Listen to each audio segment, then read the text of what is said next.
Now we have something different. Continue.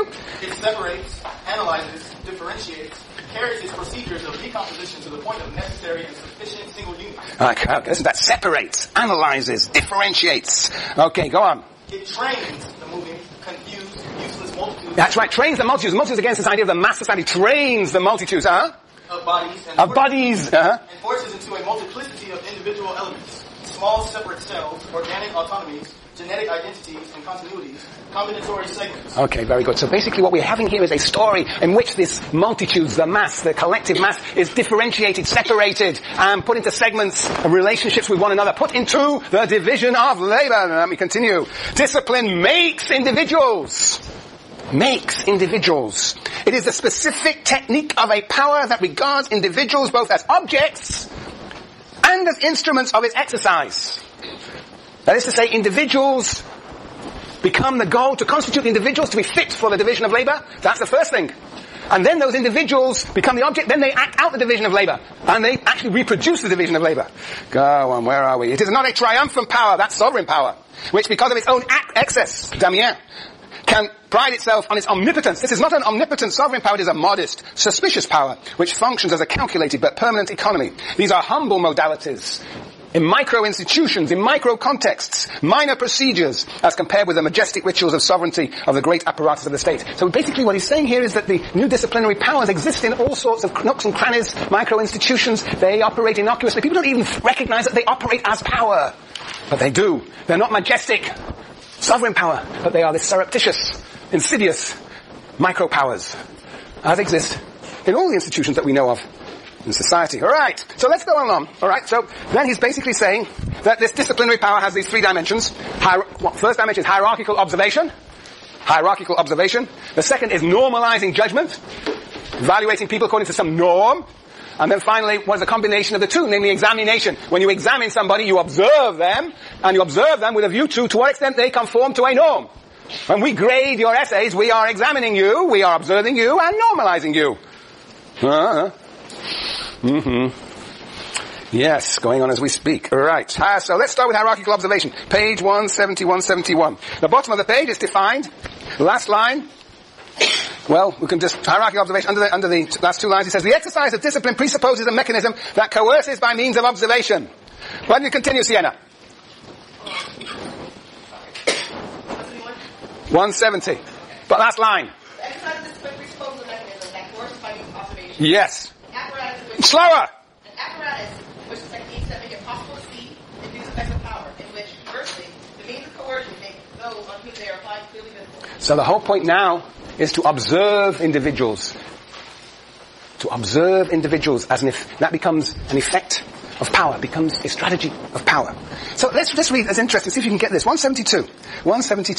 The new paragraph. Let me read it to you. It's an interesting paragraph there. Actually, Juliana, why don't you read it? The new paragraph on top of the page, line 4. A whole. A whole problematic and done. That of architecture that is no longer built to be seen. An architecture that is no longer built just to be seen. As with the ostentatious palaces, which are created to be seen as these beautiful celebrations of what? Sovereign power. Yeah. Or to observe the external state, geometry of fortresses. That is it. What is a fortress? A fortress is to do what? You have a fortress and you observe from the fortress the oncoming enemy.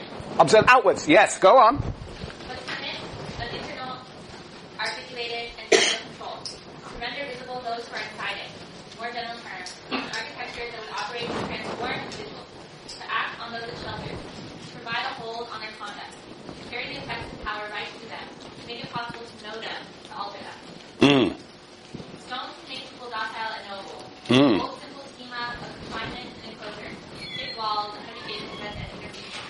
Began to be replaced by the calculation of openings, of building and spaces, passages, and... Very good, thank you. Can somebody just translate that? What is he saying here? What is he saying in that passage? What is he saying? Rachel. I'm not really sure. Good answer. Is that Eden next to you? Oh yes, we're going to get you out of your reverie. This is a act of disciplinary power. I am posing on you. I am focusing on you. I am observing you. And I want you to respond, to jump up into the position of the division of labor for which you have been socialized and trained. What is being said in this passage? Not sure. Mary. possibly that we internalize like what like disciplinary powers are being linked to us. Yes, but what's this contrast with? What's the contrast, Rosa? What's the contrast with palaces and fortresses? Could it be that we no longer need like direct physical observation, but something about organizing or filling the empty spaces, so it's like all planned out already, so that's what it's sort of Come on. Yes, Juliana. It's changed from like a show of power, where like in the course of labor, us to observe other people, to something where the people using the space are the ones observed, like in terms of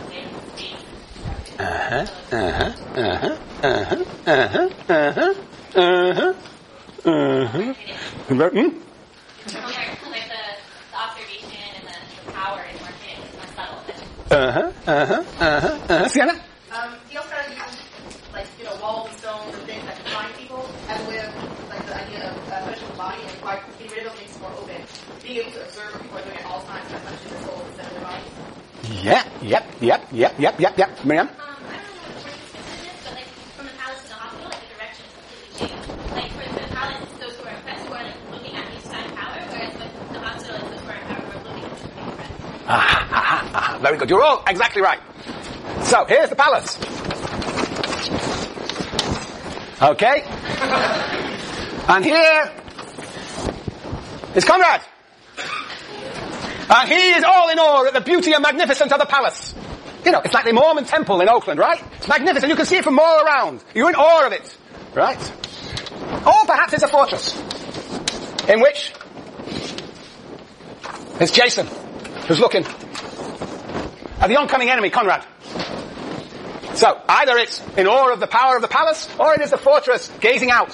What is different now, this is the previous era, sovereign power. Now, we have power is downwards, as Juliana and Marianne were saying. Power, gaze is downwards. The gaze is downwards, as it is in the hospital, as it is in the military camp, as it is in the school, as it is in the prison. The gaze is downwards. And now we have all these partitions. People are put into places. That's what's changed. That's what's changed. No longer is the gaze up or out, but down. This is a fundamental transformation of the organization of power through hierarchical observation. Does this remind you of anything, Felipe? What do you think of when I talk about this? Blank. Okay. Well, actually, Foucault talks about, what does he talk about? He talks about camps, hospitals, schools, factories. These are all organizations that are what? That are organized so that people are visible. The patients in a hospital are now visible. They are put in their partitions in their beds. Have you ever seen such an organized institution as the hospital? Well, perhaps not. There are some disorganized hospitals. But in principle, the hospital is very organized. It's organized because therefore the patient is made visible, is made the subject of medical research, and produces medical knowledge that actually further subjugates, regulates, and controls the movement of patients within the hospital. The same in the factory. The division of labor in a factory is organized that people should be visible. I don't know if anybody's ever been in these modern factories like down in Fremont in the sort of the Toyota GM plant there, where they have all these mechanisms of regulating, surveilling. Has anybody been in a factory that has full? Surveillance? Yeah, tell me about it. Surveillance, like cameras everywhere. Where's this? In Sacramento. Sacramento. They kind of like shop foremen walking around like random, just checking to see if you're, on top of your. Yeah, of course. The perfection of this thing is whenever fellow workers start regulating you. Yeah. You have like micromanagers and people. Yes. Everybody becomes a surveiller of everybody else. That's a new technique. Foucault is saying this is a new technique of power. For Durkheim, it's what? Solidarity. Forever. Yes. Alright, very good. So, what Foucault is saying, camps, military camps, hospitals, schools, factories are organized in a way to maximize visibility, and therefore that way the exercise of power. He talks about it's not simply a matter of enclosing a population to be regulated, but dividing, partitioning and organizing them for observation, for the gaze. And this classroom is a perfect example of this. I mean, it's just perfect. That's why you're all such docile bodies, because you are subject to my power. However, it's not quite as simple as that, is it? Because you are also, it's two-way gaze here. I'm going to change that. Yes, Jan. Greg. I'm just wondering, would Foucault think that like religious institutions, like monasteries, theories being antithetical to that because they're voluntarily going inside the hierarchy is observing them and crushing their souls and crushing their, I guess their, with free will, pride, chastity, obedient, make sure that they're living up to these institutions. Well, wouldn't that be almost approach? I mean, has anybody spent any time in a monastery here? Oh, that's sad. Yes, but one could imagine that's almost a prototype of a sort of surveillance. A lot of mutual surveillance too. The partitioning. And the day, it was like a prison, the monastery, right? Because there will be the timetable. I mean, totally regulated life. The timetable, suspended rights. Yeah. That's what I imagine. Yeah. Very good. Okay, let's see some of the nice theoretical formulations of this. Page 177. 177. I like some of these passages. Yeah. The top of the page. Aaron, why don't you read this out? Third line down from 177. Yeah. No, I can't hear you. The power in the hierarchized surveillance of a discipline is not possessed as a thing or transferred as a property.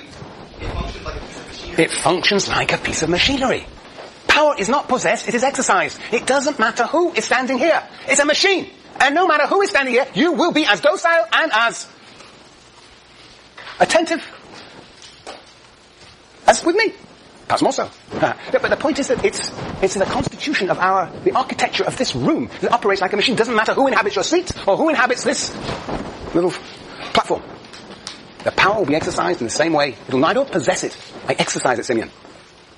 Is it going to the point where, because it's the machine, do we eventually even need the person up there who's exercising this, or is it becoming this self-regulating? Well, that is the point. That's the point of conclusion of all this, is precisely that, the panopticon. The panopticon is a situation where I don't even have to be here. I'm up there. And there's a little hole up there. I'm going to drill it. And I'm going to be behind it and observing you. And I'm just going to put all sorts of PowerPoints up here. And I'm just going to... And you won't even know if I'm there. And then you assume I'm there. And you start surveilling one another.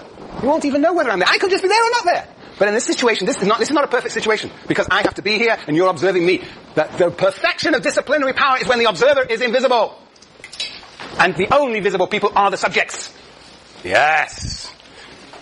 It's like 1984. 1984. Do you know any situations like that?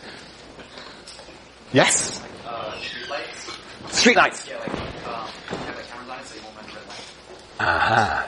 Cameras, yes. You don't know whether there's a camera at every red light or not, but it's best to assume it is. So you do. And there may be maybe cameras, but who knows if anybody's actually watching the cameras, but you best assume they do. You just assume so. And so you internalize the self-discipline. Right. Conrad is the perfection of this. Yes, Matthew. At the community college I went to, they had these signs inside saying, we have installed this high security system that captures pictures of you in high def and blah, blah, blah, but you could never, as hard as I looked, I never saw any cameras. So the observer was invisible. It could have actually just been a ruse, but that's... Well, we are so accustomed to the idea of being surveilled wherever we go now, that we assume that we're always being surveilled. It's part of or some of us will just assume that we're not being surveilled and will act out accordingly, which is, of course, what Foucault would love you to do. But the danger is that we just assume all the time that we are being surveilled because cameras are ubiquitous. Yeah, Jason? This is kind of a stretch, but when you were talking about that, it kind of reminded me of, a lot of religions have this kind of story, I'm pretty sure Christianity has, a version of the story where, Jesus is going to come back from the dead, but we don't know what body he's going to be in, so he could be like a beggar. They come to your door, and then you're expected to give that beggar, something, but you never know. It'll always be a surprise. And Jesus is the one. That's an interesting idea. Yeah. Is that what you believe when somebody knocks on your door? That's your socialist principles at work, not your religious principles. Yeah, it's interesting. Yes, Charita. I can't... Some parents use the idea of Santa Claus as a sort of disciplinary way of the parents... So that you're into the world of more discursive, of narrative, the way that can be disciplinary. But parents, these days there are all these... Have you seen these? You probably know. Basically, there are these... I don't know what they're called. But these... Thank you very much. Tell us about nanny cams, Kate. Well, you can have it in a daycare or a maid or something, and you leave your child at home with a babysitter, and that maybe you tell the babysitter, maybe you don't. There's a hidden video camera recording them, so if they do anything wrong, that can happen on video. Right, and you probably can tune in at any moment, right? Yeah. Over the internet, right? So that's right. So the sky's the limit when it comes to surveillance these days. Yes, and it's so powerful that I'm not even conscious of how ubiquitous it is. We just take it for